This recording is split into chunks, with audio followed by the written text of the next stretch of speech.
All right, thank you all for coming tonight. This is the regular meeting of the Terre Haute City Council. It is 6 o'clock on Thursday, April 12th. We begin our meetings with a moment of silence and the Pledge of Allegiance. Tonight, the pledge will be led by Boy Scout Troop 30.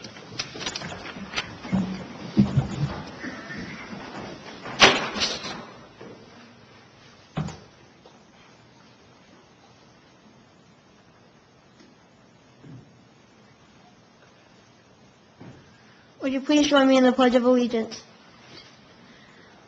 I pledge allegiance to the flag of the United States of America and to the republic for which it stands, one nation, under God, indivisible, with liberty and justice for all.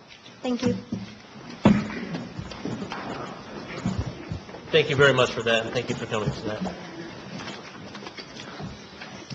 Michelle, roll call. Councilperson Aller. Present. Councilperson Azar. Present. Councilperson Crossan. Present. Councilperson DeBon. Here. Councilperson Elliott. Here. Councilperson Garrison. Here. Councilperson Morris. Here. Councilperson Nasser. Present. Councilperson Nation. Here. All are present. Thank you, Michelle. At this time, we dedicate 30 minutes for public comment to discuss any item that is not on the agenda. So if anybody from the public would like to address the council, now is your time.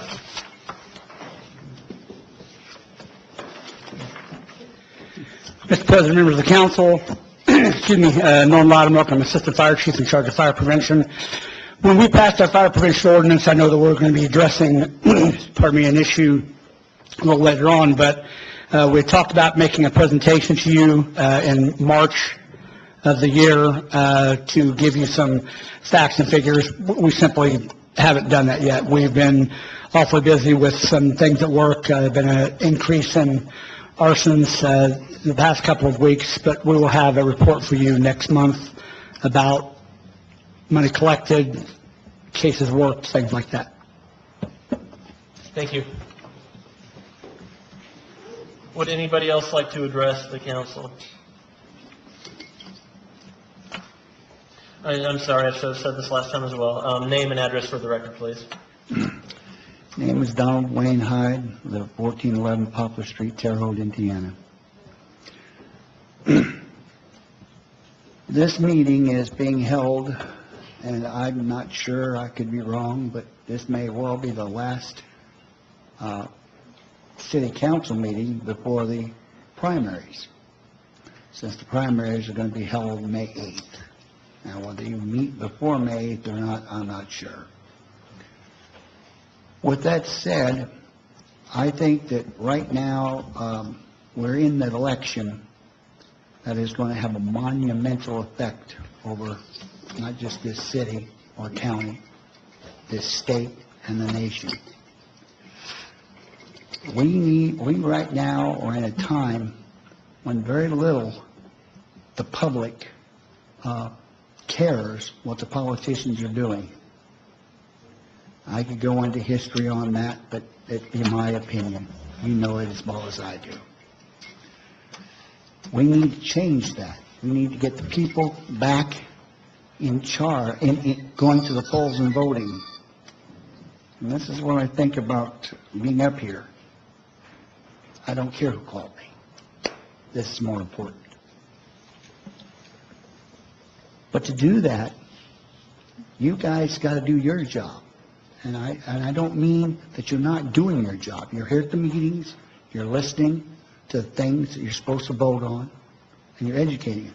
But there's another part of your job, and not just you, but the county council, the state, the Democrat and Republican Party as a whole are not doing, and haven't been doing it for a while. And that is informing the people. It's one thing for us to witness bad or witness good. But most of the time we witness nothing.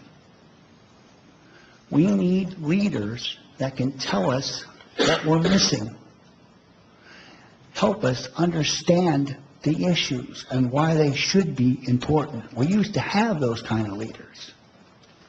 Now, granted, the city council, you guys but you have issues that are going to affect the taxpayers of this city and county for years to come. And those taxes that are ate up by whatever you decide to spend the money on means we have less choice. Second of all, as I've spoken for 9 months now at the city council, I'm trying to remind you, one thing about leadership is you've got to lead the community. That's the 9 of you and all the so-called civic leaders that we don't have right now. Because I've watched in the last 20 years this city decline in certain areas. Mr. Hyde, if you wouldn't mind. All right, Thank you. I'll wrap it up. The bottom line is we need information so we can be motivated to go to the polls and vote. And it's your job to get people to go to the polls and vote, no matter whether they vote Democrat or Republican or Independent. I consider, and I have a long family history going back generations upon generations, of service to the military and service in other ways to this country. The very least that anybody, including me, can do is vote. Thank you. Thank you. Would anybody else like to address the council before we move on? All right, thank you. Corrections of the journal, There are none. communication from the mayor, I did not receive any. reports from city officials. We have Melissa Reed from the Human Relations Commission. Good evening. Melissa Reed, the Director of the Human Relations Commission for the City of Terre Haute. I've provided each of you with a packet of things that I'm going to refer to that goes into more detail to just be considerate of everybody's time this evening. I would like to start with a brief history of the Human Relations Commission in case there's anybody here tonight that is not familiar with what an asset this department is to our city. The Human Relations Commission was created by the City of Terre Haute in 1999, and that general ordinance was amended July 16, 2015, which shows that the ordinance changes to continue to protect the human rights of the citizens of the city.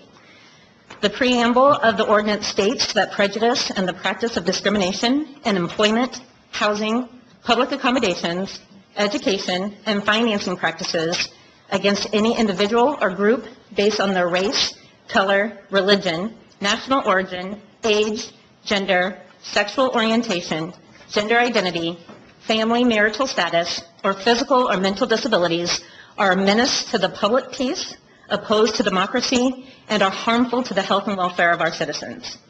So the commission consists of 7 members, and no more than 4 will be from the same political party.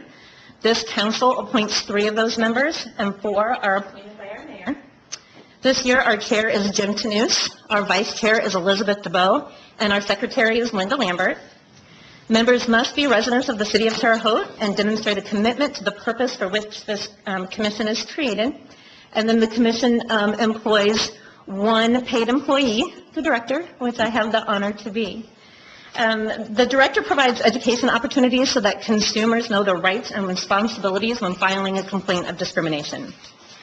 So if a complaint is filed, then an investigation will happen. We try to mediate it here locally before entertaining other government entities. The brochure that's in your packet gives a detailed list of that process. There's 7 steps to that process. I also provide education to the respondents about their rights and responsibilities when a complaint is being filed against them. Even if discrimination may not have been found, I still leave contact information and brochures at those sites to prevent future episodes of discrimination. A summary of the clients served so far this year is provided in your packet. I have a few current projects that I would like to share with you tonight, as I've worked really hard in the last 3 months on creating prevention initiatives to eliminate the discrimination in our city. I hope that these projects will increase the inclusiveness to all people in our community. I'm committed to raising our score on the Municipal Equality Index, which is created by the Human Rights Campaign. The Human Rights Campaign is the largest civil rights organization working to achieve equality for LGBTQ plus Americans. It's the first nationwide evaluation of municipal laws, policies, and services affecting the LGBTQ plus community. In 2018, the Human Rights Campaign will evaluate 506 cities nationwide. Terre Haute is one of these cities. The city doesn't opt into being scored, but these scores are available to the public and they are posted on a website. So we know that these scores are now available to everyone. Ratings are given based on publicly available data and documentation sent to the Human Rights Campaign by me, the Director of the Human Relations Commission. I spoke with the Human Rights Campaign on how we can better our score, and I will be looking into community partnerships to make that happen. I've already spoken to Chief Classy, and we have developed ways to increase our score in the law enforcement section. For example, the wonderful addition he has made today to the THPD website, showing that he is the police liaison for the LGBTQ plus community. The handout in your packet shows the score sheet from last year and how we rated against the other cities in Indiana. Based on this information, you can see that Terre Haute has some room for improvement in being more inclusive to our LGBTQ plus community. Next, I am hopeful that we can develop a low-barrier shelter as an emergency response tool for those that are experiencing homelessness in our city. The handout in your packet goes into great detail about why people are homeless, who experiences homelessness, and the different types of homelessness being experienced by those in our city. You can see by this information that a direct correlation between homelessness and discrimination can be drawn, and this should give you a better understanding of why we need to actively address this concern. There are many barriers to entering most shelters in our immediate area. Individuals must have a valid identification card. They can't have a warrant out for their arrest. Our shelters are not handicap accessible. There are no sex offenders allowed in shelters. And individuals wanting to enter a shelter cannot be under the influence of drugs or alcohol. And these are just a few examples of the barriers faced when seeking shelter. The action that I'm wanting to take is to form a study group to research what other cities are doing with their homeless population, particularly when the weather is so dangerous you cannot be outside. I'm hoping then that study group will develop a team to create an emergency response plan to provide a warm or cool, safe place to those who have no place to go and do not meet the requirements for other shelters or when all of our other shelters are full. The weather can get too dangerous to be outside. The heat can be extreme. The cold can be extreme. We've just experienced some levels of flooding. And, of course, it's springtime, I think, and we might be having some, storms, tornadoes. And we are not protecting everybody in our city when those people don't have anywhere to go. Another very important project I'm working on is being a part of the Terre Haute Tomorrow's Diversity Socioeconomic Committee. And we would like to invite all of you to participate in the upcoming 2018 Diversity Walk, which will be held on Saturday, June 16th. Registration begins at 8 and the walk begins at 9:30. This mile-and-a-half walk starts and ends at the Vigo County School Corporation. The goal of this event is to spotlight diversity and inclusion of all people, regardless of their differences, and folks we hope will be leaving feeling valued and welcomed in the Wabash Valley. Building relationships and enhancing trust has been the running themes of this important community event, and you, as government leaders in our community, play a critical role in furthering this movement. It's very important for us to see those that represent us at community events that promote harmony and value diversity. I'm almost done. I've been practicing this a lot, let me tell you. I would like to give you just a quick update, though, on the move to City Hall. I moved from Booker T. Washington Community Center to City Hall February 27th. There was an article in the Trib-Star and a short interview on WTWO, which gave exposure to the move. We put together a Facebook page, and I have updated our website with our new location. I've been attending resource and service fairs around this area to promote not only our services, but our new location. My business cards and our brochures have been updated with the new office location. The old phone number with the help of Brad Spidell and IT has been forwarded, so there's no more missed calls. Many city employees stop by the office to check in and assist me, which provides me the opportunity to share what services the HRC has and what work is being done. I'm still waiting on a door or wall sign for the office, so the office can be identified from the hallway. So if you guys have any pull there, it'd be greatly appreciated. There is some brochures also located in the hallway near the office for patrons to take. So when people are visiting City Hall, I update those regularly just depending on what's going on and what's happening in our community. A lot of foot traffic, which equals free advertisement. Currently under the process of creating some resource sheets for city clerk, judge to hand to those individuals that come to city court, and my information will be included on that. So just in case one of their barriers and one of the reasons why they are appearing in city court is because of discrimination, they know they will now know that there's a resource right across the hall. So really, to my knowledge, there's been nothing but positive exposure about the move. I really appreciate the opportunity to utilize that space, and I would like to thank you guys for giving it up and letting me have prime real estate here in City Hall. So I'm coming to an end, and I always like to end every public speaking with action steps or give you opportunities on how you can support the work of the Human Relations Commission. We do have a Facebook page, so if you can like us and maybe share with your friends to increase our following. Of course, we would love to have your attendance at our monthly meetings, which are now held here at the Board of Works Conference Room on the third Wednesday of the month, starting at 5:30. We keep them right at an hour or less, and the next meeting will be held on April 18th. Provide public support at events that are sponsored by or geared to the equality of the LGBTQ+ community, and then consider sharing your support on your personal social media pages. Discuss the issue of our homeless population that can't access shelter, and maybe consider joining the study team or to use your power to help develop an emergency response to the population when the weather is too extreme. If you belong to any organizations or a member of a nonprofit board, if you are involved in a church community, a social group that I may come and speak to and present information on, I would be happy and would love to do that, to share the services of the HRC. I've also started developing some curriculum where we can take a look at our own biases to see how discrimination is started in the first place and what we can do moving forward to eliminate that discrimination. And then last but not least, I would like for you to save the date for our annual dinner to be held on Thursday, September 20th at the Ohio Building, and more details will be coming soon. So I really appreciate your time this evening, and I would be willing to answer any questions if you have any. Does anybody on the council have any questions? Councilwoman Crossen? Melissa, I'm sorry, my brain just can't think that fast. What time of day are your meetings? 5:30. 5:30, thank you. Yes. Gail.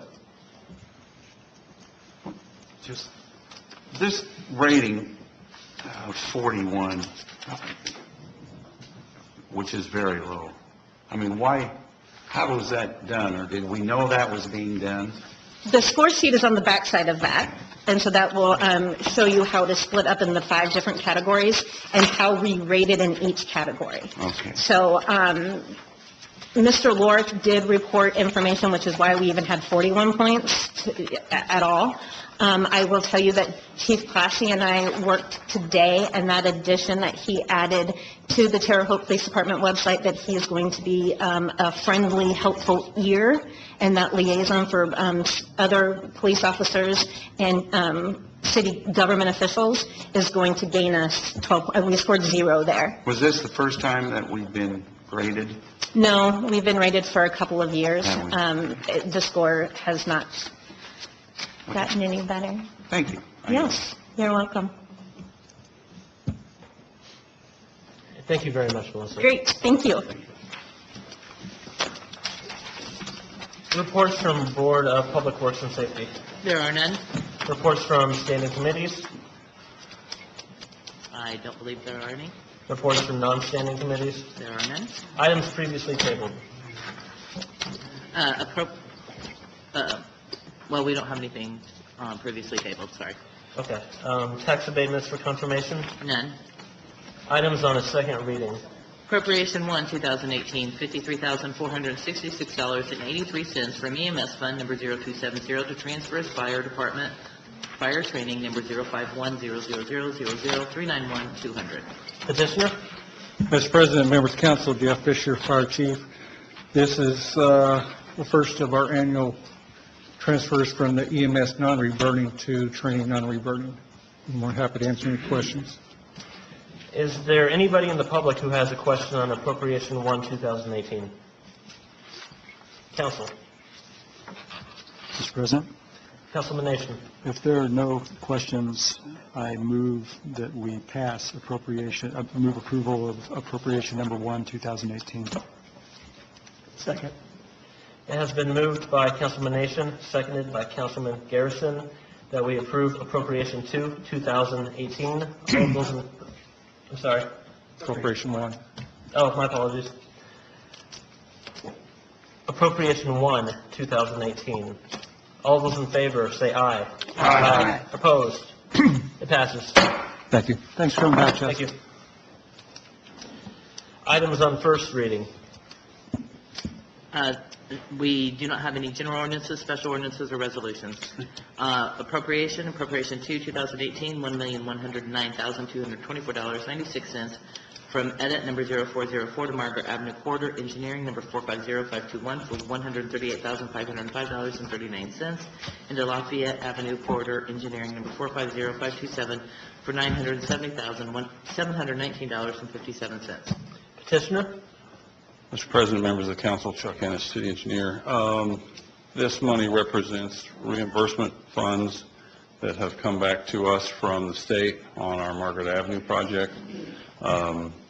We need to divide that up back into the Margaret Avenue corridor to pay primarily right now for inspection services during construction, the remainder of the construction, and then into the Lafayette Avenue corridor project that bids next month. Is there anybody from the public who would like to speak on Appropriation 2, 2018? Council. Councilman Nasser. Chuck, are we applying for a community crossings grant this year? Yes. Well, the state hasn't come out with a call for projects, but we anticipate it, and we are planning to respond. Is Lafayette one of the ones on the list? No. Do you have an idea which ones you are? We're continuing down 7th Street. We've got some other projects on the south end that we're looking at. Okay, so when are we going to start with the Lafayette project? Bids May 15th. Notice to proceed, a notice of award, that sort of thing. Probably takes 6 weeks before you'll see any real construction activity occur. Okay, and I've had some concerns from some constituents that own businesses along Lafayette. Will there be opportunities to make it so their businesses aren't impacted? We do that on every project. We make every effort to keep businesses open to accommodate them. We can't guarantee that they're going to be accessible through the duration of the project. We still have access on Margaret Avenue as an example to all the businesses that are still there between 19th and 25th. It's a little rough. They're driving on White Rock and through a construction zone, but they still have access. Okay, and then back to the grants. I know the state announced last week with a partnership with the railroad that they're going to be doing grants for railroad crossings, and I know they had a meeting on Wednesday to kind of give insight on how that works. Did you Yes, have anybody there? we had a representative from our office at that meeting. It was in Crawfordsville. We found out some really good information and intend on applying for that. Do you have any idea what project would use for that? The next one from our, I don't know if you were around back then, the corridor, we did a railroad study several years ago. In the order of priority, 19th and Margaret was first. Then the next one on the list was 8th Avenue at 13th Street, and that's the one that we intend on seeking funds for. Okay. Thanks, Chuck. Sure. Mr. President? Councilwoman Aller. I'm going to kind of, I guess, repeat some of what Karen touched on. I have the I don't know if it's the fortunate or unfortunate part of being involved on the section of Lafayette as employment. And I've had a lot of those businesses coming to me because the only access from the railroad tracks is it Clean Avenue or Spring Clean Drive. Spring Clean Avenue. Right. From there, you have no other access all the way down until you start hitting Terrytown to come up, but you still can't access this way. There's a lot of businesses in that section. And some of them have pointed out to me that they originally were told that it was going to be done as night work. So those wouldn't be, Well, that would be an NDOT's call. Once we give them our match money, it's NDOT's project. Okay, to this point, we haven't heard any discussions about night work. Now, that was on the Lafayette Avenue project. NDOT does intend on doing night work out here on 41 when they resurface that this year. I'm just concerned because there's a lot of businesses there. There's a church there. There's school buses go by daily. I mean, you're talking, there's quite a bit of businesses. And I know when we did Margaret Avenue, I've already got one business that's pretty upset on what happened down there. I don't want to see that happen on Lafayette. And I'm going to be an unfortunate one to have the whole block and radius coming in because I'm sitting duck basically there. So I would just ask that when we're doing the plans for this, that we take in consideration of all the businesses that are along there. We have a lot of businesses that's going out of business here in town, and I'd hate to see more go out. I yield. Councilman Nation. Chuck, can you remind us what area is impacted on this first phase of the Lafayette Avenue project? We're kind of attacking this. It's two chunks, right? From both ends. Yeah. It's going to start there at Fort Harrison and then go north several blocks, and then it's going to start at Haythorne and kind of work its way back. The biggest component to this is not just going to be resurfacing or widening. There's a storm sewer that's going to be put in there, curb and gutter, so all that piping needs to be laid. So that's kind of the reason why this is kind of going that in phases like that. And then next year, we intend on kind of filling in the gap between the two ends. This project's been a long time coming. I'm glad that we're finally getting it going. Please explain what makes this an NDOT project, or why NDOT's involved. I remember that Lafayette Avenue along that stretch used to be US 41. I mean, way back before we were even born, probably. But it's a city street now, right? Right. It's very similar to the projects we've done along Margaret Avenue. Right now, the overpass is an NDOT project. We give them the match money. We turn the project over to them, and they administer the project. They've put up funds too. That's really what drives this. If we did this exclusively with local funds, then it would not be an NDOT project. But NDOT they've thrown some money into this, so they get to take control. Okay, well, that explains it, because I know that we've done local projects. It's been a while, but we've done local projects that have been completely self-funded, and we haven't had to have NDOT involved. Well, maybe it hasn't been that long. Was 7th Street? 7th Street was a local fund. It was local? Well, I take that back. We got reimbursed for the community crossings money. But it was not an NDOT project? It was not an NDOT project. Right, Right. That was just last year. Okay, thank you, I yield. Sure. Councilman Elliott. Mr. Ennis, does our underpass plan need to be revisited to consider the impact of Square Donuts location? Current location? Sorry, no, it was not, yeah. Only if they stop to get donuts. Councilman Morris. You answered my question on the NDOT question, but are you going to put a turn lane on Lafayette, a middle turn lane? Yes, that's for the Amber quarter there. Right, we are widening the road, so there will be a continuous left turn lane. Good. And one lane in each direction. Thank you, I yield. Sure. Councilman Garrison.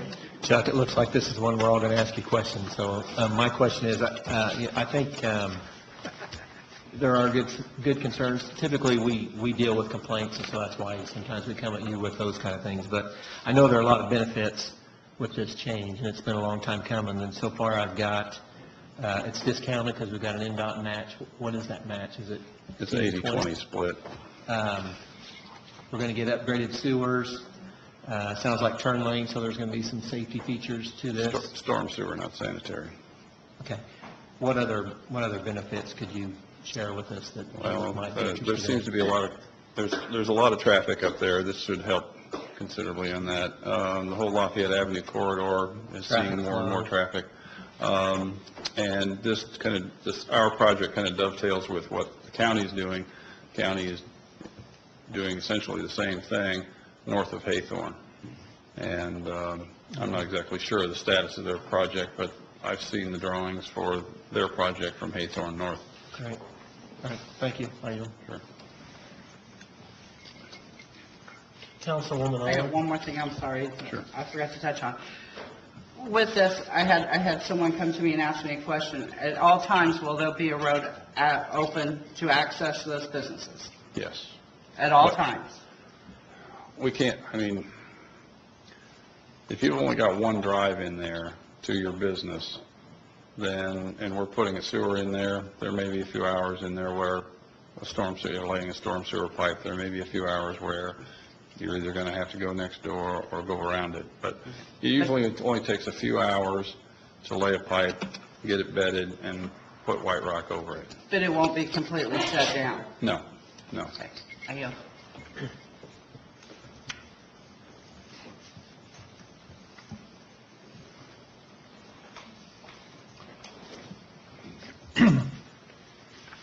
Somebody can make a motion if they want.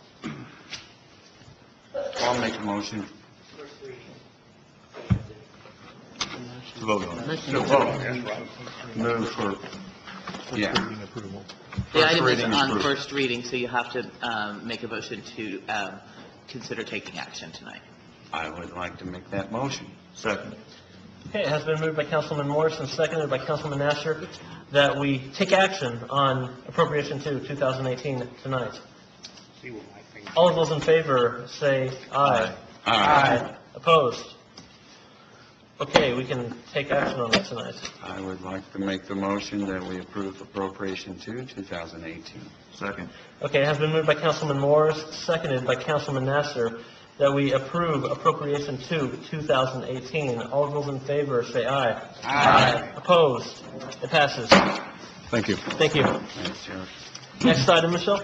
General Ordinance 3, 2018, amending City Code, Chapter 7, Article 3, Section 7-102, 102.1, Fire and Life Safety Inspections. Petitioner? Mr. President, members of the council, Norm Loudermilk, Assistant Fire Chief in charge of fire prevention. So a few months ago, we passed a fire protection ordinance, and in doing so, we made an exclusion for apartment houses, that we would not inspect those. And in doing so, we excluded everything that had a apartment. Those would include larger, multiple occupancy structures that we absolutely have to inspect. So in trying to eliminate those smaller duplexes, which we'd only inspect the common area anyway, we ended up eliminating places like Garfield Towers, Unity Village, Liberty Village, things like that. So what we did, we added one small amendment to this that just says apartment houses consisting of fewer than 10 dwelling units. So if the apartment has 10 or more units, we still conduct the inspection like normal.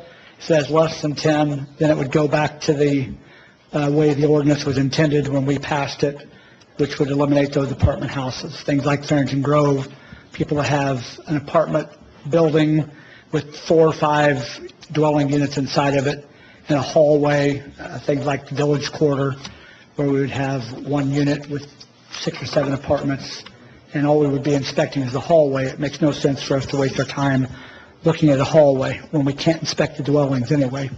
So it allows us to inspect those larger structures. I'll be happy to answer any questions you have. Is there anybody in the audience who would like to speak on General Ordinance 3, 2018? Council. Councilman Nestor. Norm, I know this has had to go before the state a couple times. If we amend this, would it need to go back before the state? I don't know.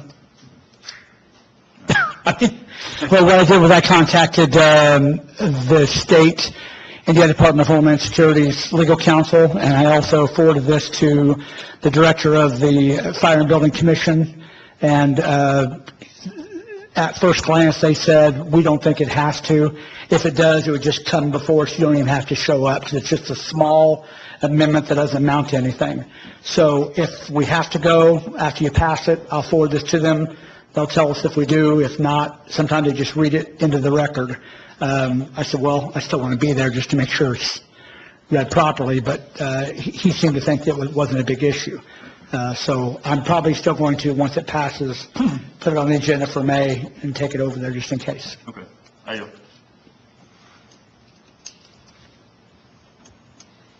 Mr. President, Councilman Nation.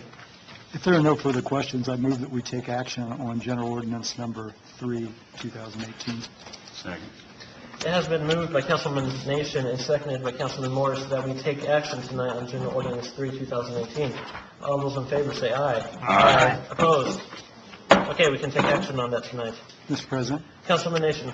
I move for approval of General Ordinance Number 3, 2018. Second. It has been moved by Councilman Nation and seconded by Councilwoman Crossen that we approve General Ordinance 3, 2018. All those in favor say aye. Aye. Opposed? No. It passes. No. No. No, I'm sorry. Who said no? I did. It should still Neil? pass. It's 2/3, so you had 6. Okay. It's 2/3. Yes. The first one's unanimous, second one's 2/3. It does pass. And I apologize, we are still learning. We're trying to go with some of these new rules. It's still the beginning of the year.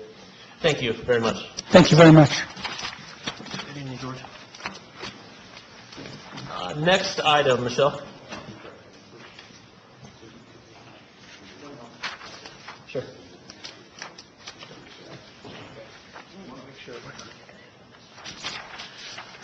Sycamore Hotel Partners CF1 form for Resolution 3, 2010. I left copies for everyone on their tables today. Thank you.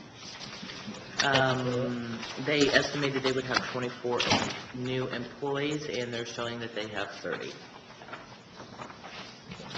Do we have somebody to speak on this? They normally don't show up, Mr. President, for Right. the initial hearing. Okay. Mr. President, Councilman Nation. I move that we find Sycamore Partners in substantial compliance. Second. Okay, it has been moved by Councilman Nation and seconded by Councilman Morris that we find, forgive me. What are we- Resolution 3, 2010, Sycamore Hotel Partners. Resolution 3, 2010, in substantial compliance. All those in favor say aye. Aye. Opposed? All right, it's found in substantial compliance. Next item, please. Sycamore Hotel Partners, CF1 form, Resolution 12, 2015. You have a copy of that in front of you as well. This project, according to their notes, is still being completed. I believe it's on the 3rd page. Construction has begun on this property, expected to be completed by the 4th quarter of 2018. Michelle? No, Mr. President. Councilman Nation. Michelle, so what you're saying is that there's really nothing to do this year, right? Most companies whose projects still are not completed are sending letters to the council. This one's completed in a CF1 form. I will ask the city attorney, since they did file a CF1 form, should it just be a formality to go ahead and state that they're in substantial compliance? You should, because what's going to come an issue with at some point is when the abatement itself started. So even though they're not done yet, I would go ahead and make sure we don't find them not in compliance if that's the intent of the council, because then it would revoke it in its entirety. Eddie, by finding them in substantial compliance, are we starting the clock on their tax abatement? I don't believe so. I believe that has to do with what's filed with the county. Okay, this is just something that comes up from year to year. Okay, Ms. Councilperson Nation, just to clarify a little bit, the SB1 form that's approved with the original abatement, I believe there's a copy included. On the back page of it has a area, if the council would ever want to, of a end date. The council always approves the number of years. It doesn't give a actual specific date to end. And that's why the abatement begins when it's applied by the auditor or assessor's office, and then it ends after so many years. So if a company comes to you for an abatement and they state, well, the project's going to be completed by March of 2018, well, then you put an end date of, for example, of 2029, but the project's not completed until the middle of 2019 for whatever reason, then they've just lost a year of the abatement. So it's always just been a practice to not put an end physical date on the abatement. Yeah, I'm thinking more about the end than the beginning of these things, because we have seen some wrapped up, and we have been involved in discussions where there's just confusion about whether they have one more year or not. And that's why I have been contacting the assessors and auditor's office to obtain the begin date, and then the council has to annually approve the compliance form. So in year 8, if based on what we were told as the start date, I'm putting this in a chart, you could move to, if they don't file the forms, rescind it, and that would apply for the remaining 2 years. So we're trying to update that information. The new ones, definitely, I have all that information. Thank you, Michelle. You can always request a hearing, and if you're concerned about when the project's going to be completed and what their intentions are, you can just call them in at the next meeting. Thank you, Eddie. I yield. Question. So if they lose a year, how do you prorate that? How do you start? Will they start with a 0, or will they start with 1? So, for example, on this company, if the project is completed the last quarter of 2018, then the assessor's office would apply it in 2019 for 2020 taxes. And then, so that means in the year 2029, payable in 2030 would be the last year they would get the abatement. If they try to apply for the abatement after 2029, pay 2030, you would be able to stop it. Okay, thank you. I yield. Mr. President. Councilman Nation. If there are no further questions, I move that we find Sycamore Hotel Partners Resolution 12, 2015 in substantial compliance. Second. It has been moved by Councilman Nation, seconded by Councilwoman Crossen, that we find Resolution 12, 2015 in substantial compliance. All those in favor say aye. Aye. Opposed? It has been found in substantial compliance. Next item, Michelle. Mr. President, I just wanted to put on there, we received correspondence from the Lee Company that their project has not been completed and will not be completed until the end of this year. The correspondence has been placed on the website, so they did not file a CF1 form because the taxes have not been assessed or increased for the project. So. Thank you. Mr. President. Councilman Nation. Since Councilman Azar is gone, I move to adjourn. Second. It has been moved to adjourn by Councilman Nation and seconded by Councilman Morris. All those in favor say aye. Aye. Opposed? Meeting is adjourned.